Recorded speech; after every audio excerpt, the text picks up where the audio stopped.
Open any Bible, and the four Gospels announce their authors from the top of the page: Matthew, Mark, Luke, John. 2 apostles, 2 companions of apostles, eyewitness territory, or one step from it. Now here is the fact that surprises almost everyone who learns it, believer and skeptic alike. Not one of those 4 books names its author anywhere. Read Matthew from beginning to end, and Matthew the tax collector is mentioned twice, both times in the third person, and never once says, I. Mark and Luke never appear in the books that carry their names at all. John comes closest, ending with a mysterious note that a beloved disciple wrote these things down, and then immediately shifts to, we know that his testimony is true, which means someone else is talking about him. The Gospels are, in the strict sense, anonymous. The names sit in titles, the Gospel according to Matthew, and titles, in the ancient world, were labels attached to a book as it circulated, not signatures inside it. So the real question is not a gotcha, but a genuine historical puzzle, and it is one of the most carefully studied questions in all of ancient literature. Who attached those 4 names? When? On what information? And how good was that information?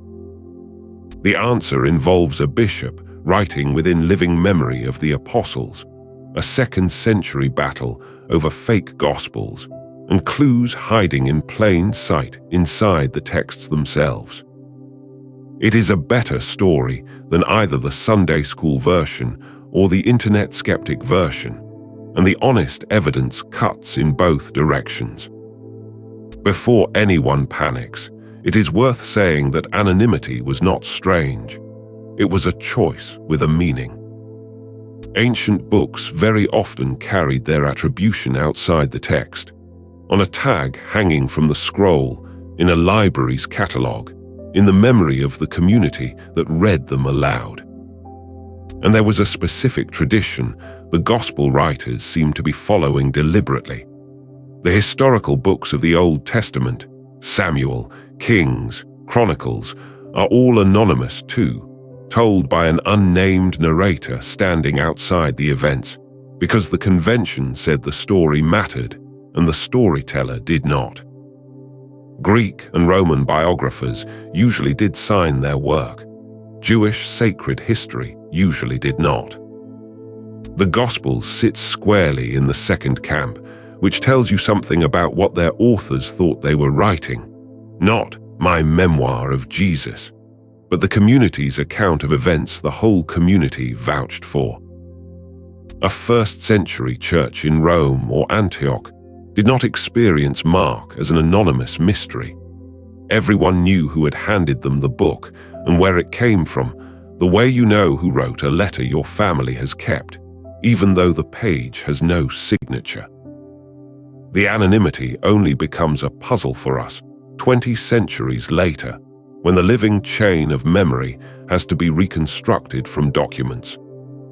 Which is exactly what the 2nd century church found itself doing, and fortunately for us, it wrote its working down. Start with the earliest voice we have, because it is startlingly early.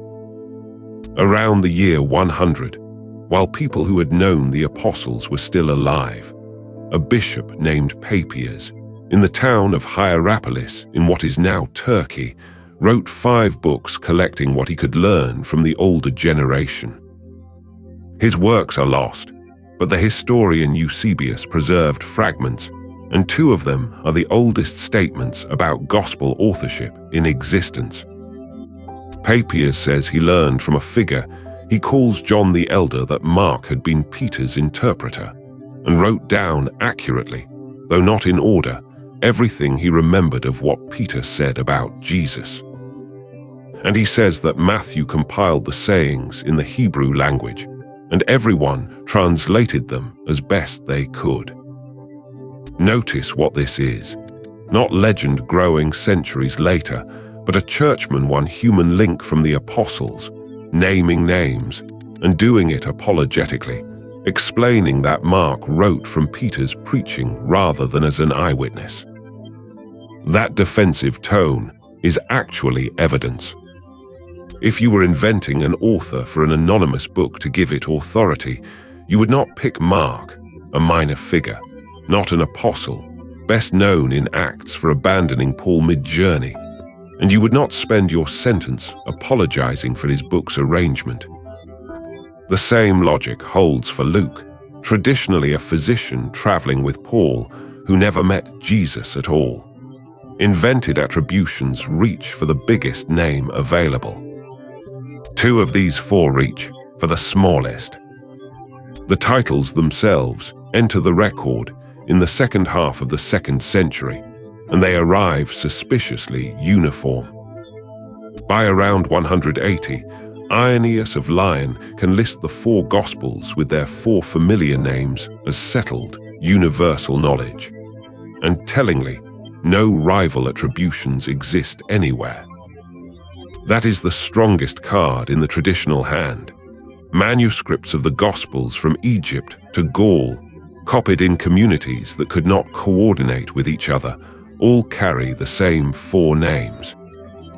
Anonymous books that get named by guesswork usually collect competing guesses, and we can watch that happen elsewhere in the New Testament, where the letter to the Hebrews was credited to Paul in one city, Barnabas in another, Clement or Luke in a third, precisely because nobody actually knew. Nothing like that happens with the Gospels. Wherever the names came from, they came early enough and authoritatively enough to win everywhere at once. The skeptical reply is also serious. The earliest surviving manuscript fragments are tiny and often lack the title page. The uniform titles may reflect a later standardizing of the collection when the 4 were bound together, and the 2nd century had a powerful motive to attach apostolic names, because it was drowning in Gospels. Between Papias and the settled lists, the trail keeps its footing. Around the year 150, Justin Martyr, a philosopher teaching in Rome, quotes the Gospels constantly and calls them by a fascinating name, the Memoirs of the Apostles, adding in one place that these memoirs were composed by apostles and by those who followed them. That phrase, "and those who followed them," is doing precise work. It is a 2-tier description that matches exactly the traditional list. 2 apostles, Matthew and John, and 2 followers, Mark and Luke, from a writer who felt no need to argue the point because his readers already knew it. A generation later, the Muratorian fragment, a battered Latin canon list, usually dated near 180, discusses Luke as the physician who wrote in Paul's circle and John as written at the urging of his fellow disciples, treating the authorship as old news that came with the books. None of these witnesses read like a church inventing a pedigree.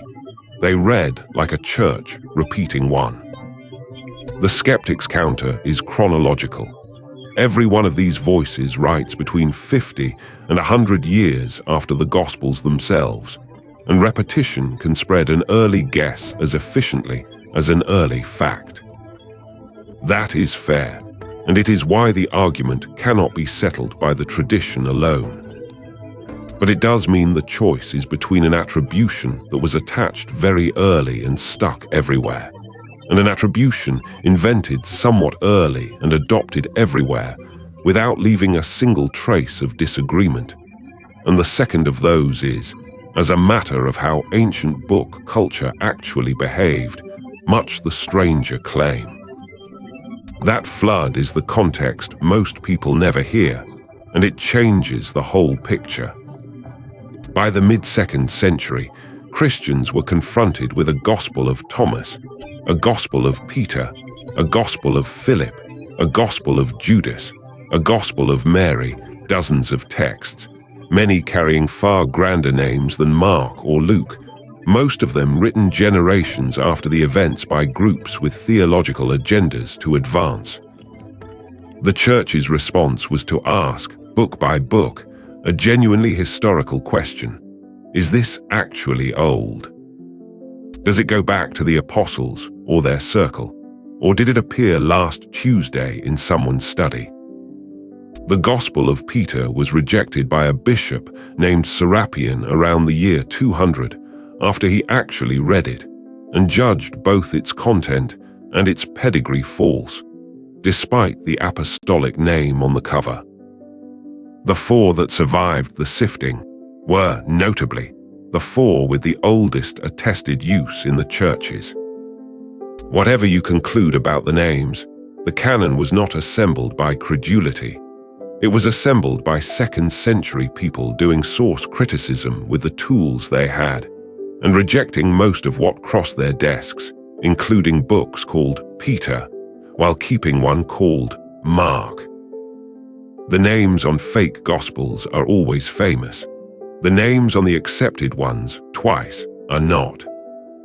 Then there is the evidence inside the texts, which speaks whether or not any tradition is right. Luke opens with a formal preface in polished Greek that tells you exactly what kind of author he is. Many have undertaken to write accounts, he says, handed down by the original eyewitnesses. I have investigated everything carefully from the beginning and decided to write an orderly version.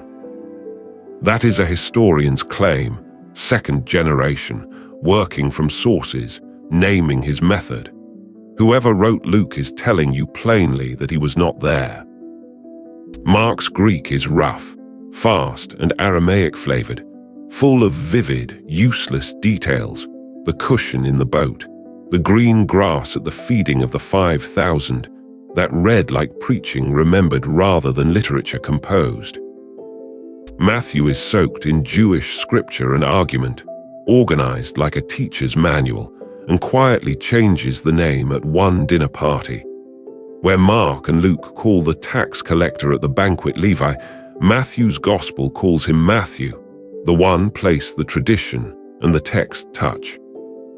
And John is different in kind.